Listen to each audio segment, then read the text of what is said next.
দশতলা হইলে গাছতলায় হয়, সুদ পেলে গাছতলায় হয়, আর যদি সুদ না হয় দশতলা দাঁড়ানো সুদ হয় না।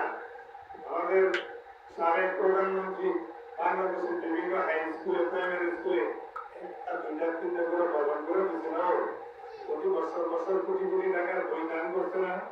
কিন্তু দেখেন আমাদের দেশের ছেলেরা কি শিখছে, মাদক আসক্ত সারা বাংলাদেশের ঘরে ঘরে প্রায় ২-৪ ২-৪-১০টা ফ্যামিলি তারা প্রত্যেক সমাজের মধ্যে মাদকে ভরে ভরে জোরে বলে একটাই কারণ, সুশিক্ষার অভাব। বলেন সুশিক্ষার অভাব। এজন্য শিশু বাচ্চাটা বলছে 1 2 3 খাই নাই আমরা বিড়ি, বিড়ি খাই না এই জন্য বলছে। দেখবেন বাজারে গানে গেলে দেখবেন স্কুলের মধ্যে জিজ্ঞাসা হয় ছোট ছোট গোলাপের ক্লাস করে ধরে যদি বিড়ি খানে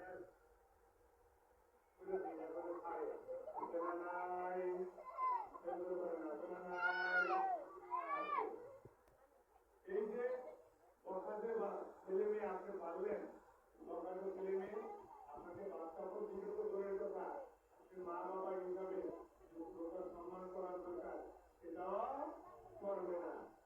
আল্লাহ তাআলা আমাদের সকলকে হেদায়েত দান করুন। সকলে বলেন আল্লাহুম্মা আমিন। সকলে বলেন আল্লাহুম্মা আমিন।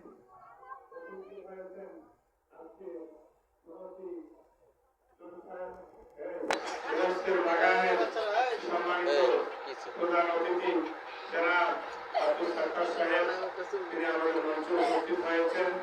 আল্লাহ অবশ্যই নেক দান করেন, সকলে বলেন আমিন। তিনি তার পাশে পরিবার ভাগিনার মাধ্যমে আমাদেরকে মাদ্রাসাটি চালানোর জন্য ব্যবস্থা করে দিয়েছেন। তাই আমি আব্দুল সাত্তার সাহেবের সকলের জন্য প্রাণ ভরে দোয়া করি। আর ওনার ভাগিনা কুন্দুল ভাই এবং ওনার আরেক ভাগিনা ওনাদের জন্য দোয়া করি। নামিলা মাও সকলের জন্য হাজির দিয়েছেন। আল্লাহ তাআলাকে দেখা দান করে সকলে বলে আল্লাহুম্মা আমিন। আমিন।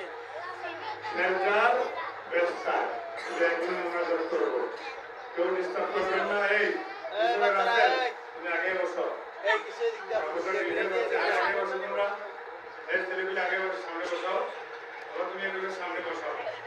আচ্ছা রাগাও, ছেলেরা অনেক ডিস্টার্ব করে।